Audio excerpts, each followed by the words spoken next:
wassalatu wassalamu ala sayyidina Rasulillah sayyidina Muhammadin ibni Abdillah wa ala alihi wa sahbihi wa man tabi'ahu wa walah wala hawla wala quwwata illa billah, amma ba'du.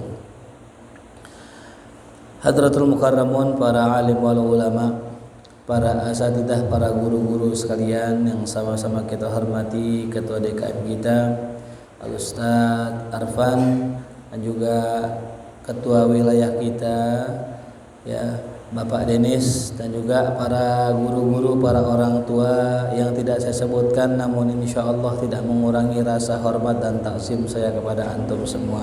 Mudah-mudahan kita doakan para guru-guru kita, orang tua kita, seluruh jamaah yang hadir diberikan kesehatan oleh Allah Subhanahu wa taala. Amin ya rabbal alamin. Kita melanjutkan pembahasan kitab Al-Adhkar kita, di mana sudah kita membahas kemarin perihal apa saja yang dibaca ketika di dalam masjid. Adapun yang terakhir dari yang kita baca, qala al-musannifu rahimahullahu taala wa adama naf'alana bi barakatihi wa bikum fid dharain la anqal, qala ba'du ashabina, berkata sebagian para pengikut madhab Syafi'i, ya, para ulama-ulama madhab Syafi'i, ya, disebut ashab, ya, bukan berarti sahabat, ya. Ashab di sini orang-orang yang mana bermadhab Imam Syafi'i, ya. Man dakhalal masjida falam yatamakkan min salati tahiyatil masjidi imma li hadatsin aw imma li syughlin aw nahwihi yustahabbu an yaqula arba'a marratin subhanallah walhamdulillah wala ilaha illallah wallahu akbar faqad qala bihi ba'dus salafi wa hadza la ba'sa bihi. Berkata para ulama-ulama madhab Syafi'i, man dakhala, siapa yang masuk al masjidah, ke dalam masjid, falam yatamakkan, dan dia tidak memungkinkan, min salati tahiyatil masjid, melakukan salat tahiyatul masjid, imma li hadasin, baik itu karena hadas, belum wudu maksudnya, atau imma karena kesibukan, ya, yang lain atau yang seumpamanya, maka disunnahkan mengucapkan 4 kali subhanallah walhamdulillah wala ilaha illallah wallahu akbar, ya. Itulah kita kemarin sampaikan, ya. Sebagaimana barusan juga sama, ya.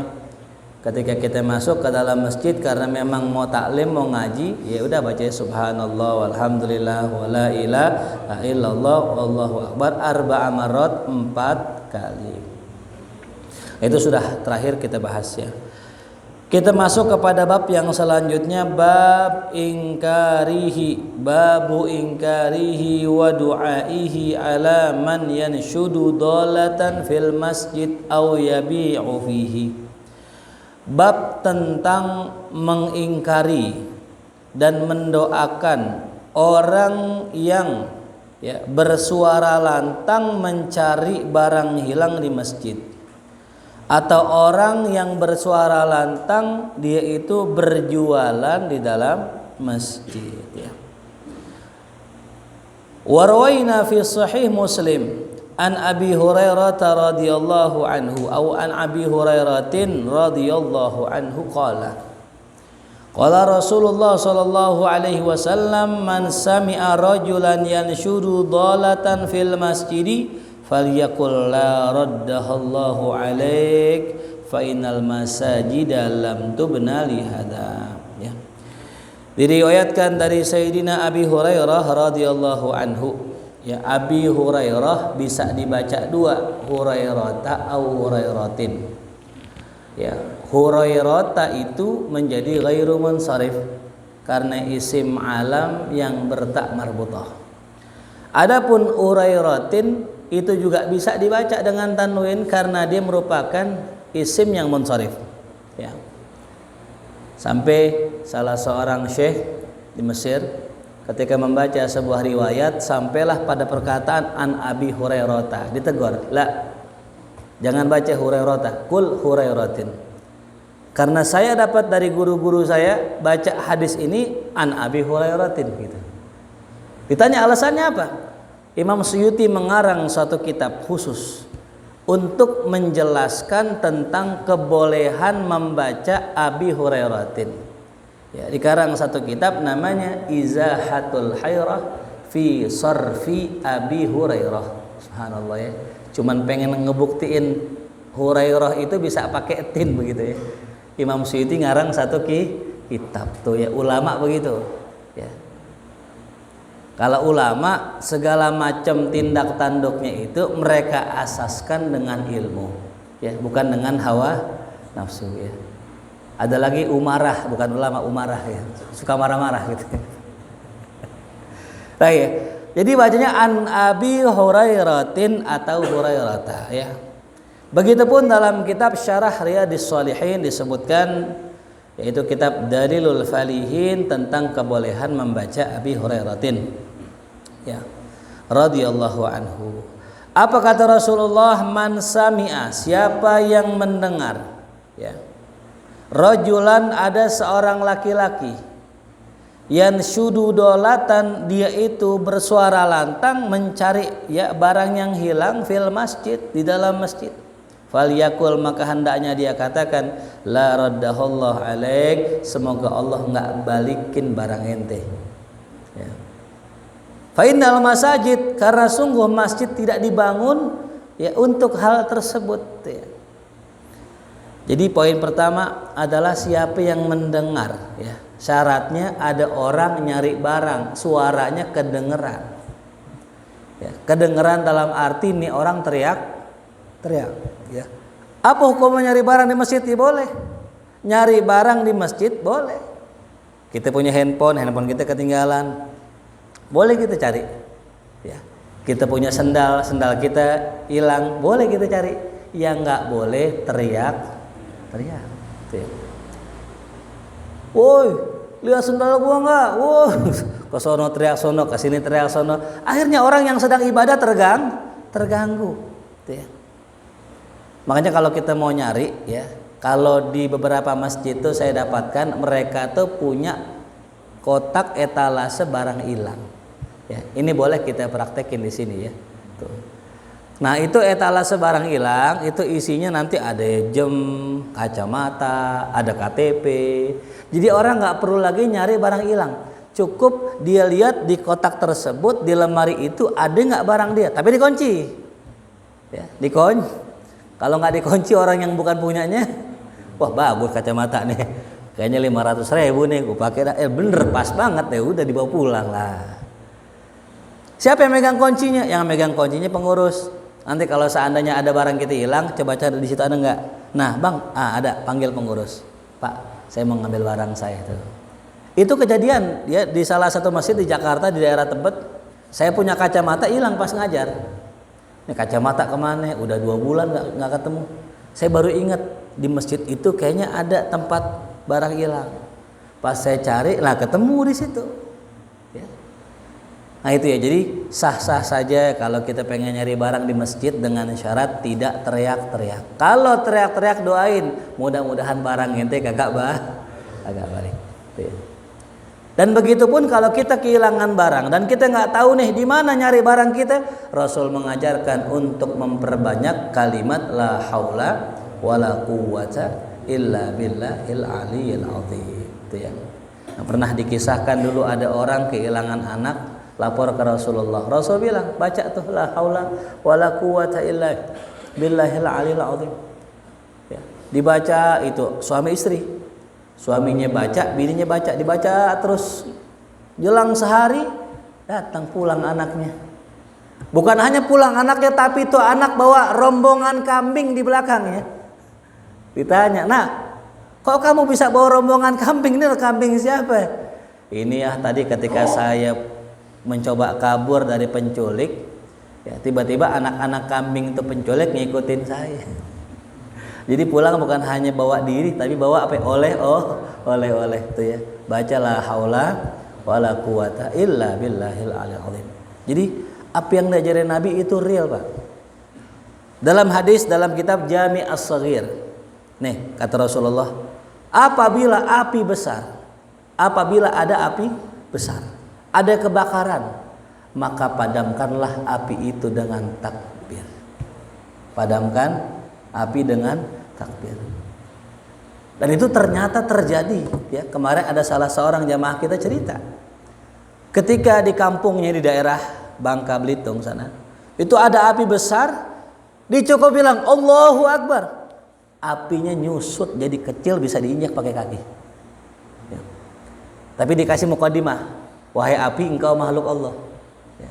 Allah lebih besar darimu. Allahu Akbar, itu api nyusut dari besar ke kecil sampai bisa diinjak sama kaki, ya. Nggak percaya, cobain terbakar rumah tuh, cobain, kira-kira redah nggak tuh? Lah ini bener nih, kisah nyata. Tanya beberapa santri. Ini kebetulan banget yang cerita salah satu wali santri kita, ya. Jadi apa yang disampaikan Rasul betul itu, bahwa api besar bisa dipadamkan dengan apa? Allahu Akbar, ya. Cuman yakin nggak gitu, ya. Kalau kita yakin bahwa api adalah makhluk Allah dan dia tunduk kepada Allah, maka kita bisa menundukkan dia dengan nama Allah, ya. Jadi tinggal masalah yakin apa kagaknya dengan ajaran Rasulullah tuh. Makanya hadis-hadis Nabi itu sangat penting kita baca, ya. Saya ada salah satu kitab tuh yang tadi yang saya sebutkan, namanya Al-Jami' As-Shaghir, yang dikarang oleh Al-Imam As-Suyuti. Itu Jami' Shaghir itu isinya hadis-hadis Pak, pendek-pendek, ada yang panjang, ada yang pendek. Tapi kalau kita baca ajib itu, ya, yang tadi itu hadis yang tadi barusan ada dalam kitab Jami' Shaghir, ya. Yang mana di kitab itu nanti bersumber kepada kitab ummahat, ya, kitab-kitab induk, yaitu Kutubus Sittah insyaallah.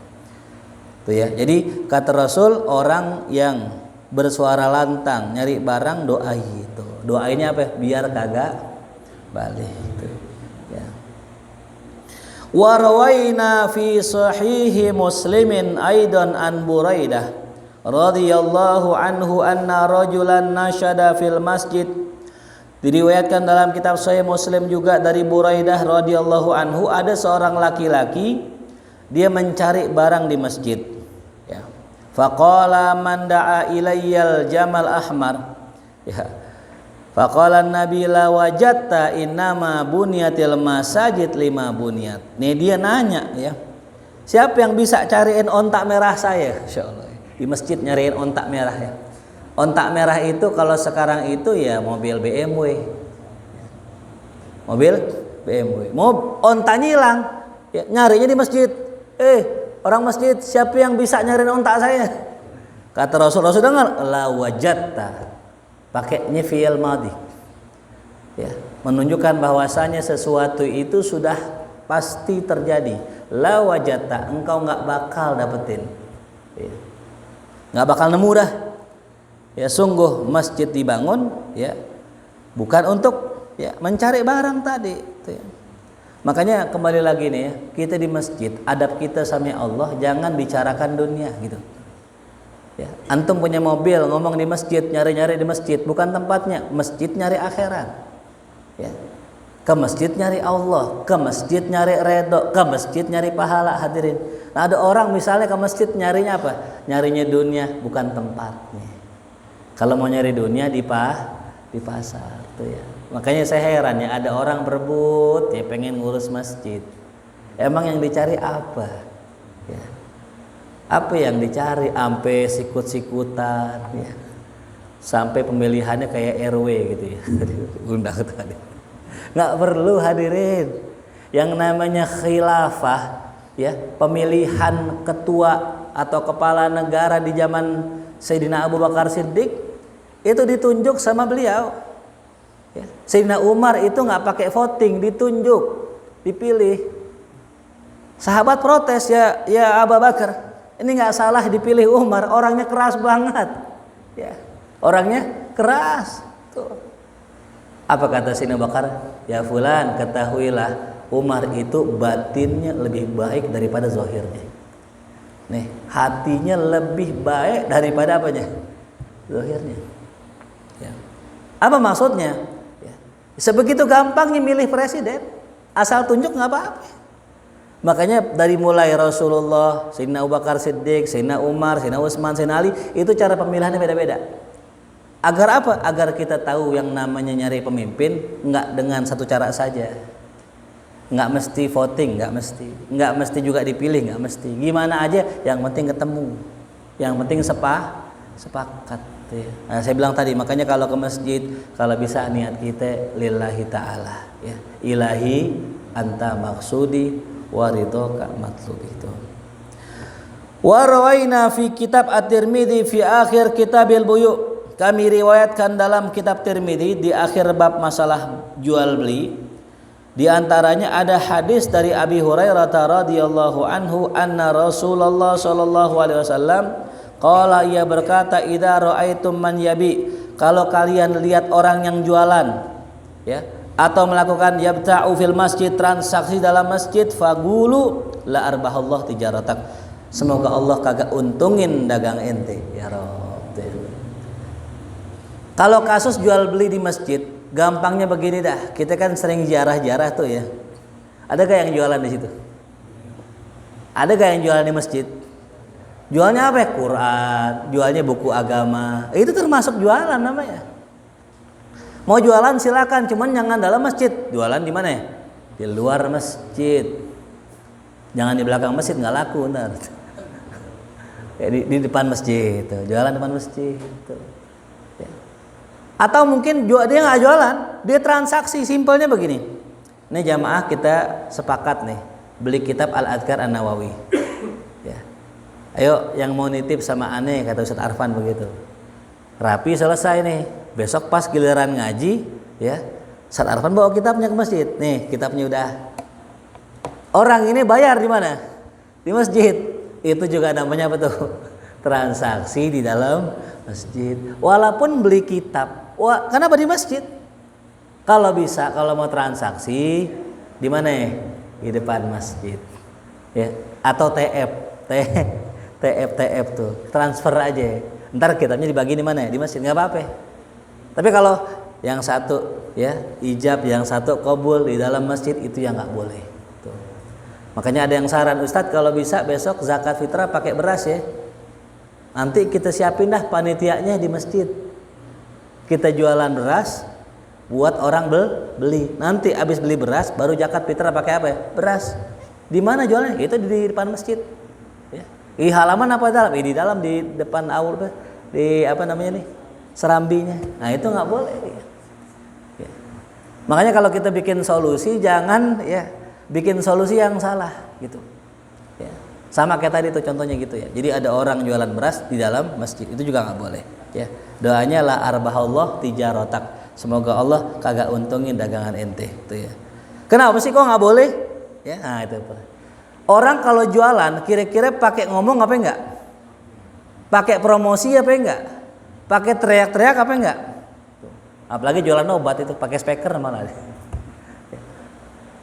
Ketika orang jualan, ada yang nawar, ada yang beli dan sebagainya, sehingga mengganggu kehusyuan orang yang sholat. Ya. Maka lihat masjid-masjid yang di situ ada orang dagangnya di dalam masjid, nauzubillah min dzalik tuh ya. Bahkan yang kita ngilu, yang kita miris. Ada di satu daerah, ya, saya nggak sebut nama daerahnya. Ini ada jamaah cerita. Saya kaget Ustaz. Saya masuk masjid, ada pengajian, itu disediain asbak semua. Ngajinya biasa ala-ala pengajian NU ya, keliling gitu. Jamaahnya jamaah jider, ngajinya nyender tuh. Itu dikasih asbak sarang atuh dan ngerokok. Ketika ngaji ngerokok. Allahu Akbar tuh. Kita kira gahru Ustaz. Ternyata apa tuh? Samsu gitu. Kirain gahru itu, asap wajah itu samsu yang dibakar. Untung nggak filter tuh. Ini coba bayangin di masjid, ya Allah ya Rabbana tuh. Ya. Makanya guru saya pesan tuh, ente kalau bisa khutbah bahas tuh tentang adab-adab masjid, ya. Karena orang awam yang lain yang nggak ngaji, itu kan ngajinya pas sholat Jumat doang deh, betul gak? Nah mumpung lagi sholat Jumat, bahas tuh perkara yang wajib dijaga di masjid. Biar yang sholat Jumat, yang ngaji, yang dan sebagainya bisa tahu adab-adab masjid. Ada orang ke masjid bawa HP. Ya, ini masjidnya wali nih, subhanallah. Ngebuka medsos mati HP-nya. HP-nya mati, ditegur. Kenapa? Di masjid jangan buka HP. Bukan nggak boleh. Itu buka medsos kan, medsos isinya apa tuh? Ya apaan aja itu medsos. Ntar ada orang joget. Betul Bu ya? Ada Cikini gondang dia juga ada situ. Ya macam-macam di medsos apa aja. Maka kita jaga tuh, kalau membuka silahkan sepentingnya aja. Bahkan saya pernah masuk masjid di daerah Citayam. Ini ekstrim banget ini. HT buka ngeluarin HP aja diomelin. Afwan Pak, jangan buka HP. Kita taruh lagi dalam. Padahal kita mau nyatet, mau ngetik, mau nulis materi ceramah, itu juga dilarang. Ya, saking hati-hatinya, dan itu hak pengurus. Ya. Jadi pengurus boleh-boleh aja ngelarang orang buka HP di masjid. Kenapa? Hak pengurus. Karena kalau terjadi kemungkaran di masjid, yang dosa siapa? Maka pengurus juga bertanggung jawab dan boleh untuk menegur siapa saja yang bermain ya atau maksiat di masjid tuh ya. Jadi jangan bilang begini, HP gua gitu. Gua mau buka apaan kayak lah enggak. Ente kalau mau buka apaan silakan, asal jangan di masjid. Di masjid wilayah aneh. Tuh, ya. Orang mau tidur, boleh nggak di masjid tidur? Boleh. Pengurus boleh nggak ngelarang? Boleh. Orang bawa bantal sama kasur tidurnya. Kita larang. Kalau tidur di masjid, kalau bisa tidurnya telentang. Kenapa telentang? Orang tidur telentang, rentan jarang banget ngiler. Kalau orang di masjid tidur miring ala Rasulullah bagus, cuman iler ente keluar. Ya. Udah mana wangi lagi, pas sujud kita Allahu Akbar, kayak baunya kayak kenal gitu. Pernah nggak begitu? Lagi sujud ya ke sejadah nyium bau kayaknya kenal gitu. Bau apa ya, dibilang minyak wangi? Enggak. Nah itu bau iler itu ya. Makanya nggak masalah tidur di masjid, silakan. Satu, yang pertama telentang, tidurnya begini telentang ya. Jelas ya. Atau tadangin pakai plastik mungkin kali ini. Yang jelas tuh, jangan ngotorin masjid, jangan berisik di masjid, jangan gangguin orang di masjid tuh ya. Ustadz, ada orang bikin pengajian zikir di masjid tuh ganggu Ustadz tuh. Boleh silahkan. Karena zikir dibolehkan dibaca keras di mana? Di masjid. Yang nggak boleh maaf ya, qasidah nih. Bab tentang orang yang menyanyikan syair, laisa fihi madhun lil Islam, kagak ada pujian buat Islam. Wala tazhid, nggak ada motivasi buat zuhud. Wala hath ala makarimil akhlak wa nahwu zalik. Nggak ada anjuran untuk berlaku akhlak yang baik di masjid. Ya. Jadi kalau kita mau nyanyi qasidah, mau nyanyi apa ya, sholawatan boleh. Cuman yang mengandung unsur Islami gitu. Dan kadang-kadang kan ada juga yang mungkin orang nggak tahu asal Arab aja dinyanyiin dah. Magadir. Dia belum lihat aja video klipnya tuh. Bismillahirrahmanirrahim.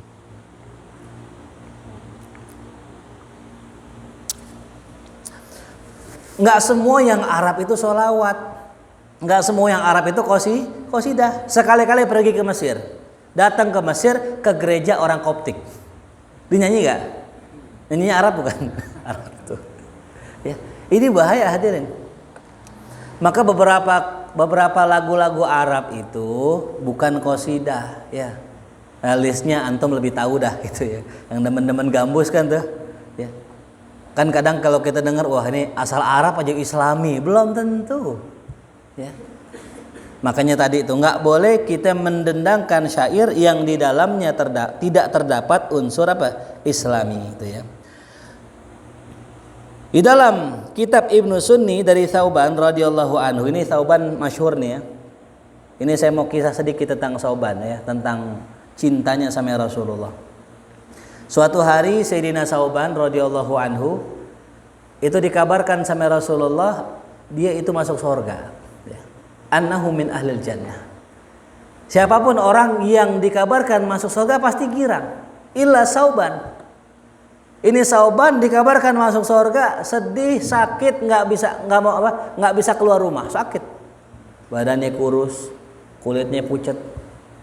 Sampai ditengokin sama Rasulullah. Ditanya, "Ya Sauban, kenapa ente?" "Ya Rasulullah," kata Sauban, "sejak engkau kabarkan pada saya bahwasanya saya termasuk min ahlil jannah, saya kepikiran ya Rasulullah. Nanti engkau di hari kiamat akan dibangkitkan oleh Allah, dimasukkan ke dalam sorga yang paling tinggi, sedangkan saya pasti di bawah engkau dan tidak satu sorga dengan engkau karena bedanya kedudukan. Saya sedih, yang saya pikirkan bagaimana nasib saya jika saya tidak bersamamu ya Rasulullah." Tuh, Sauban udah masuk sorga masih sedih. Kenapa? Takut di sorga kagak bareng sama Rasulullah Sallallahu Alaihi Wasallam. Lantas melihat kesedihan Sauban yang pengen banget ya satu sorga dengan Rasulullah, turunlah firman Allah Ta'ala surat An-Nisa yang berbunyi, "Wa man yuti'illaha war rasul faulaika ma'al ladzina an'amallahu 'alaihim minan nabiyyina was-siddiqina wasyuhada was-shalihin wa hasuna ulaika rafiqa dzalika fadlun minallah wa kafa billahi alima." Turunlah firman Allah, siapa yang taat sama Allah sama Rasul, maka mereka akan bersama para nabi, para siddiqin, para syuhada dan sholihin. Artinya apa? Kalau kita pengen bareng sama nabi di hari kiamat, yaudah man yuti'illah war rasul, yang taat sama Allah, yang taat sama Rasul, udah itu kuncinya. Sauban mendengar ayat tersebut girang. Kenapa? Alhamdulillah masih ada kesempatan untuk bermajlis dengan Rasul di hari kiamat. Ya. Ini kita sayangnya kita belum mendapati Rasulullah. Orang yang sekali mimpi ketemu Rasul atau orang yang pernah berjumpa melihat Rasulullah, la ahabbah, pasti akan cinta dengan Rasulullah. Dan orang yang cinta pasti rindu. Orang yang rindu pasti apa? Pengen ketemu. Dan betapa tersiksanya orang kalau sudah menemukan orang yang dicinta, dia berpisah dari yang dicintainya. Ya. Makanya sahabat sampai sebegitunya. Ya. Tapi kenapa? Kok nggak semua sahabat kayak Sauban gitu? Karena itulah keistimewaannya. Nggak semua dianugerahi cinta oleh Allah. Cinta kita kepada Rasul kadarnya beda-beda. Ada yang kadarnya 99%, ada yang cuma 50%, bahkan ada yang cuma 10% kadar cintanya sama Nabi.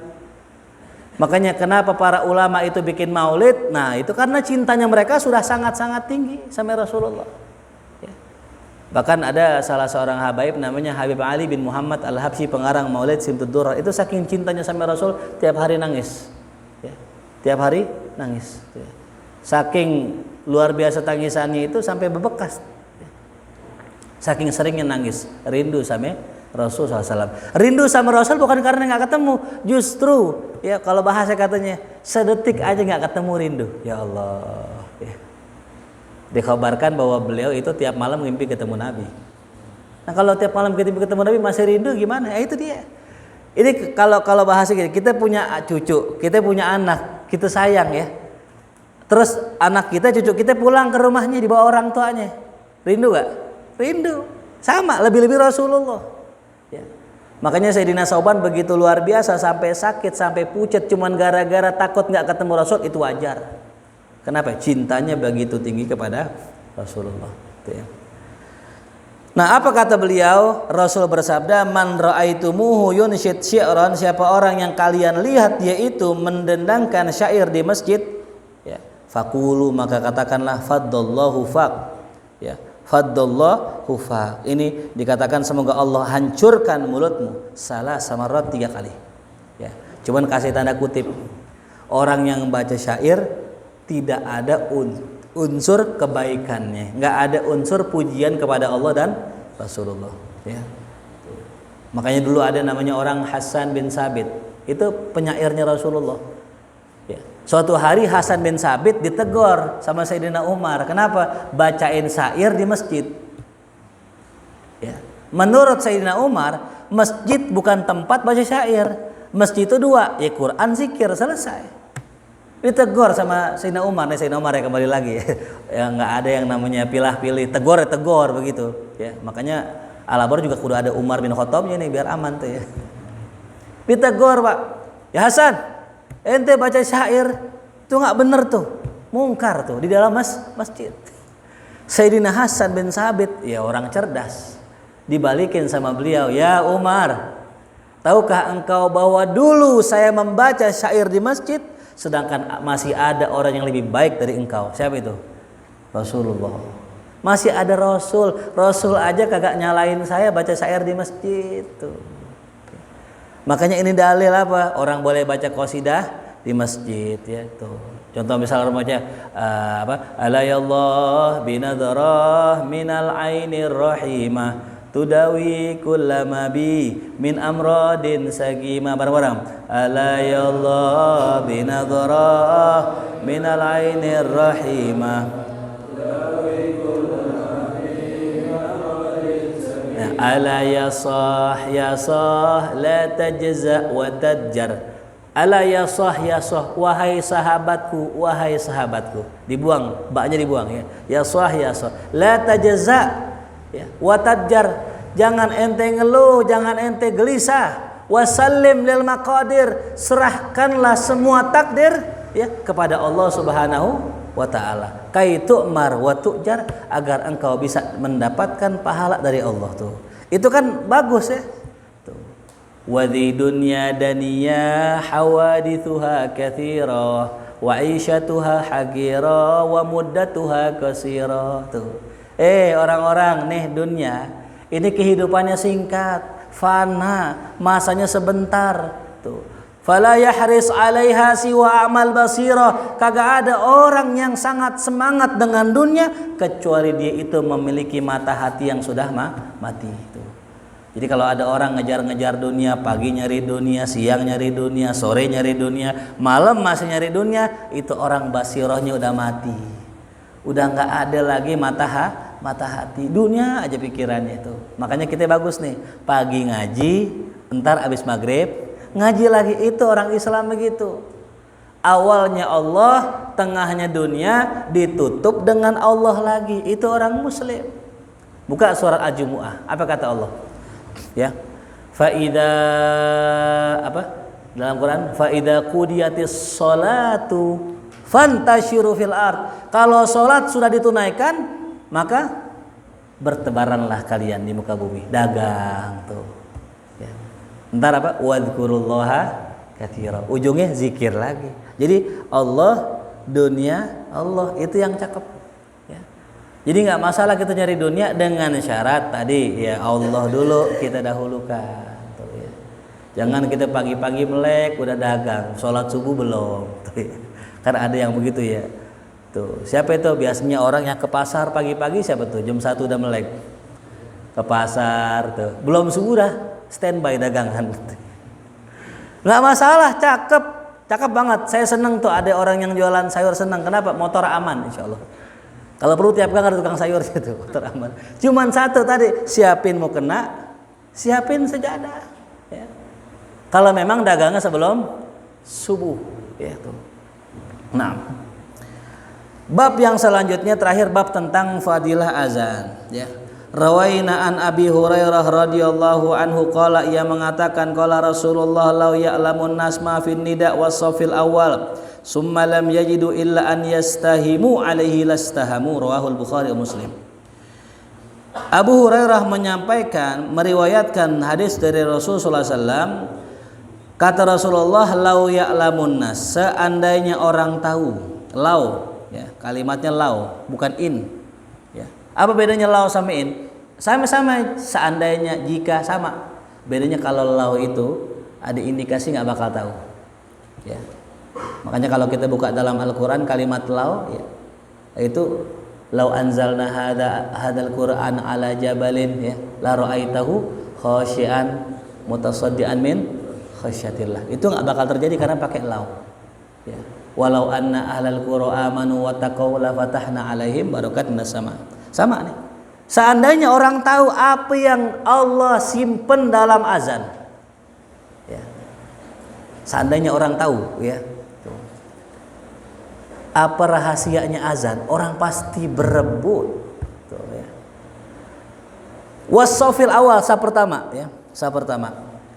Kemudian mereka tidak mendapatkannya kecuali mereka harus saling, ya, berebut, ya, atau saling mengundi, ya. Mengundi itu kayak suwe dan sebagainya. Pasti mereka akan berusaha untuk melakukannya. Artinya apa? Dua perkara yang orang nggak tahu rahasianya, azan sampai saf awal. Ini nggak bakal dibuka sami Allah illa sama orang-orang khusus. Makanya Imam Ghazali dalam kitab Ihya mengatakan lebih afdal muazin daripada imam. Lebih afdal muazin daripada imam. Kenapa lebih afdal muazin daripada imam? Itu karena imam hanya nanggepin orang sholat, muazin yang manggil orang sholat. Coba kalau azan subuh, azannya pelan banget, Bu. Allahu Akbar, Allahu Akbar. Saya yakin nggak bakal bangun. Maka ada di dekat rumah saya azannya masya Allah, Allahu Akbar. Ada begitu azannya subuh, Allahu Akbar. Pada bangun itu, tapi sih kurang bagus ya. Yang bagus kenceng, indah tuh, ya bagus tuh. Ya.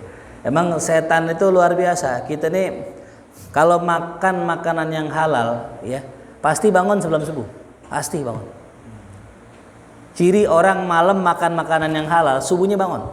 Dan ciri orang makan makanan yang subhat atau haram, subuhnya lewat. Gitu. Jadi kalau kita subuh lewat, nah itu ada indikasi semalam makanannya haram. Ya. Atau indikasi makanannya subhat. Tuh. Ustadz, semalam kan kita makan kebuli, maulid, masa kebuli haram? Ente rokok tuh, ngerokok, rokoknya minta nggak tuh? Makanya ada yang bilang rokok haram, iya haram kalau ngutang, kalau nyolong rokok haram. Ya. Nah jadi rahasia yang Allah simpan pada azan dan saf pertama itu luar biasa. Sampai ada orang itu kerjaannya nggak pernah sholat ngelihat pundak jamaah. Sepanjang hidupnya nggak pernah sholat ngelihat pundak jamaah. Artinya apa? Di depan terus. Ya. Bertahun-tahun sholat di depan, nggak pernah di belakang. Sampai suatu ketika telat sholatnya, masbuk dia di belakang. Ketika sholat dia ngerasa malu ame orang, ya apa kata orang ya, gua sholat di belakang. Tuh, ya. Orang dulu punya malu. Ya. Kalau sholat di mana tuh? Belakang malu, biasa di depan, terus di belakang. Dia mikir ya Allah. Berarti selama ini saya sholat di depan karena takut malu sama manu. Berarti bukan karena siapa? Dikodok puluhan tahun tuh sholatnya. Saking dia takutnya sholat yang kemarin itu di depan nggak diterima. Ya. Makanya innamal amalu binniyat. Ya. Kita sholat karena siapa? Inna sholati wa nusuki wa mahyaya wa mamati. Ya. Saya sampaikan kemarin waktu ngaji ada rahasia kenapa kita itu syahadat tiap hari banyak. Ya, nih syahadat asyhadu Allah. Sehari berapa kali kita nyebutin? 17 kali. Asyhadu Allah, syahadat. Emang tiap rakaat dibaca syahadat? Enggak. Pertama, ketika azan berapa kali? 2 kali. Yang kedua, wudu. Ya, wudu 1 kali. Yang ketiga qomat berapa? 2, berapa itu? 5. Yang keempat sholat berapa sehari? 5 kali. Sekali sholat berapa? 2. Berapa kali itu? Berapa itu? 15. Ditambah sholat sunnahnya 15 juga, berapa itu? 30 ditambah lagi dengan syahadat-syahadat yang lain. Tuh. Berapa kali kita syahadat dalam sehari? Apa hikmah? Ini kata Syekh Abdul Wahab Syaroni. Apa hikmah? Orang kok tiap hari disuruh syahadat sama Allah? Ya kan?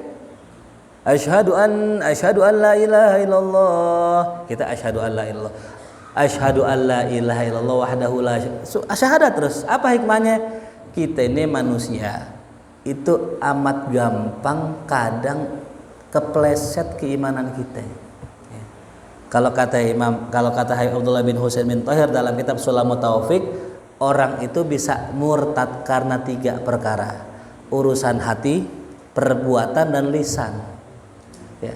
Salah satu simpelnya aja kita bilang begini, sholat mulu, nah itu murtad tuh. Ya. Udah pernah sholat, murtad. Kenapa? Ngeremehin sholat. Ya. Ini malaikat Israel nih, takut sama aneh nih. Tuh, ngeremehin. Murtad juga. Ya, hati-hati kita. Ya. Jadi banyak sekali kalimat-kalimat yang kita ucapkan nggak sadar itu bikin kita murtad. Contoh, manggil orang kafir misalnya. Kafir sini kafir. Itu murtad juga. Ya. Tuh. Yahudi sini Yahudi itu. Murtad juga. Kalau Wahyudi boleh. Wahyudi sini Wahyudi itu boleh. Wahyudi. Dan banyak banget perkara-perkara ibadah yang tadi itu. Nah makanya kita disuruh syahadat. Kalaupun kita tadi kepleset nggak sengaja murtad, pas azan balik lagi Islam. Tuh. Kalaupun kita nggak sengaja tadi murtad, pas wudu kita syahadat. Maka ada pertanyaan begini, ya. Orang, ya, kalau dia itu murtad, maka bagaimana kembalinya masuk ke dalam Islam? Ini perdebatan Imam Syafi'i dengan Imam Ahmad. Kata Imam Ahmad, ya, orang yang sudah murtad, maka dia bisa kembali untuk Islam kalau dia sholat. Loh kok sholat kan ada syahadat katanya gitu. Kata Imam Syafi'i, bukankah sholat orang yang kafir tidak diterima sama Allah? Jadi menang siapa tuh? Imam Syafi'i. Makanya orang ya, yang melakukan suatu perbuatan tidak langsung dihukumi murtad ya. Nah, jadi kembali lagi tadi ya, ada rahasia di dalam setiap ibadah. Wa an Abi Hurairah anna Rasulullah sallallahu alaihi wasallam idza nudiya lis-shalah adbara syaitan wa lahu durat. Nah, masyaallah. Kata Nabi, kalau disuruh azan, setan kabur sampai terkentut-kentut. Jadi dari hadis ini kita bisa tahu setan juga bisa kentut. Makanya kalau ada orang kentut bau kita bilang apa? Setan.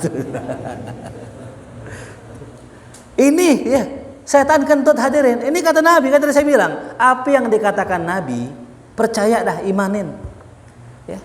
Makanya setan itu paling takut sama suara azan, dikabur. Entar habis azan balik lagi. Kecuali kita tutup pintunya tuh ya. Tuh, kalau rumah tuh kita ajanin tuh. Makanya orang-orang dulu ngajarin kalau kita tinggal rumah baru, di kontrakan baru, di kosan baru, ajanin tiap ruangan. Tuh. Ini ya tuh. Hatta la yasma'at ta'zin, sampai udah nggak denger azan, tuh baru balik lagi. Makanya saya punya tesis kemarin. Setan itu menurut saya paling banyak di tempat ibadah.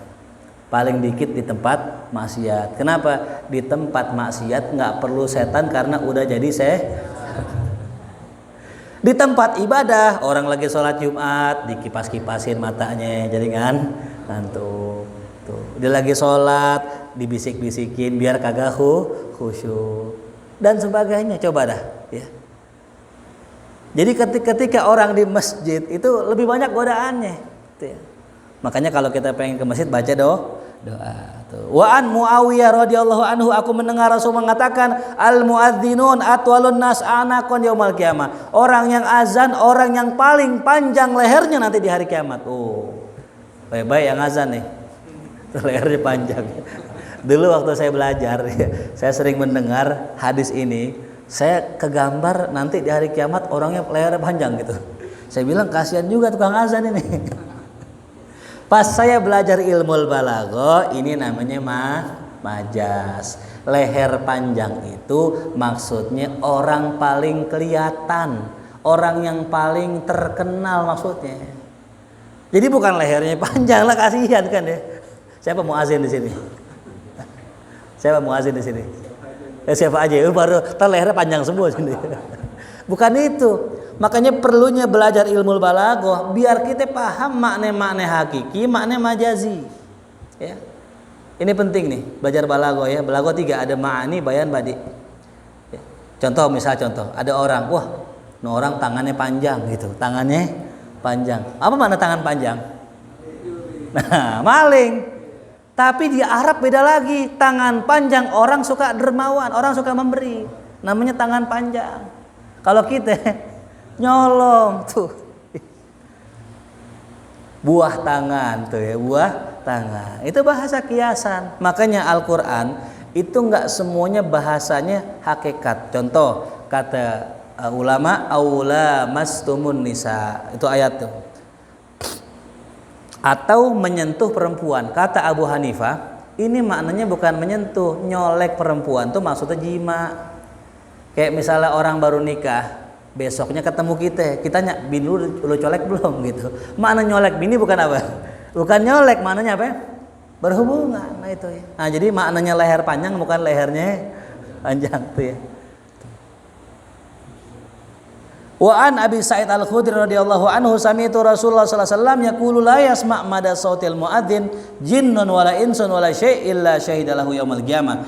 Tidaklah mendengar sepanjang suara muazin jin, manusia atau apapun kecuali dia akan jadi saksi nanti di hari kiamat. Tuh untungnya jadi muazin.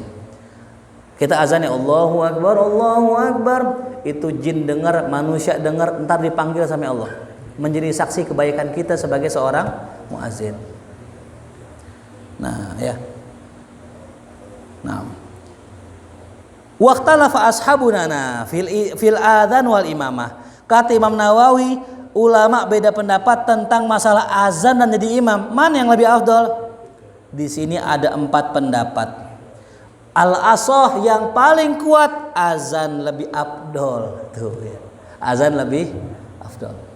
Waman ya ini waman ahsana qaulan mimman da'a ila Allah. Siapakah yang perkataannya lebih baik daripada orang yang menyerukan orang ke jalan Allah? Pendapat pertama itu ya. Yang kedua mengatakan imam lebih bagus.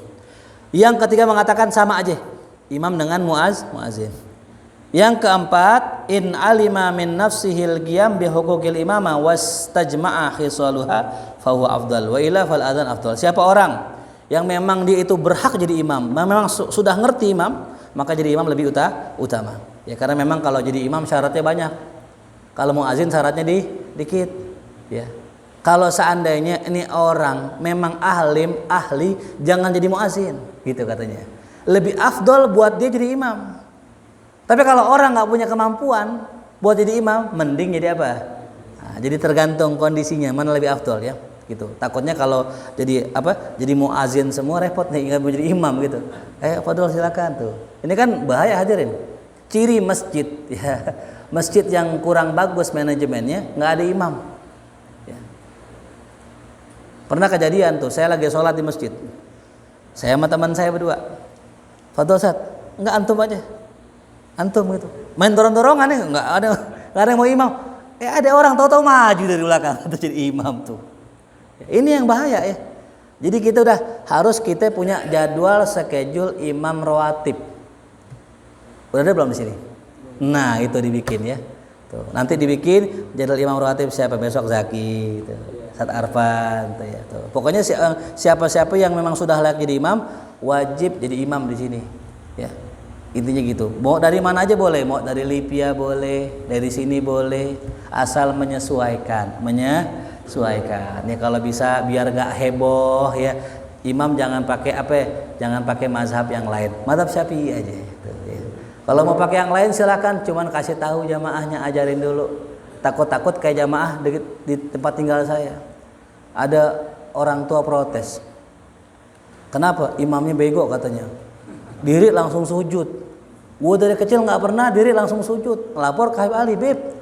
Masa ada di kampung saya imam diri langsung sujud? Ini ilmu dari mana tuh? Lu ilmu dari mana?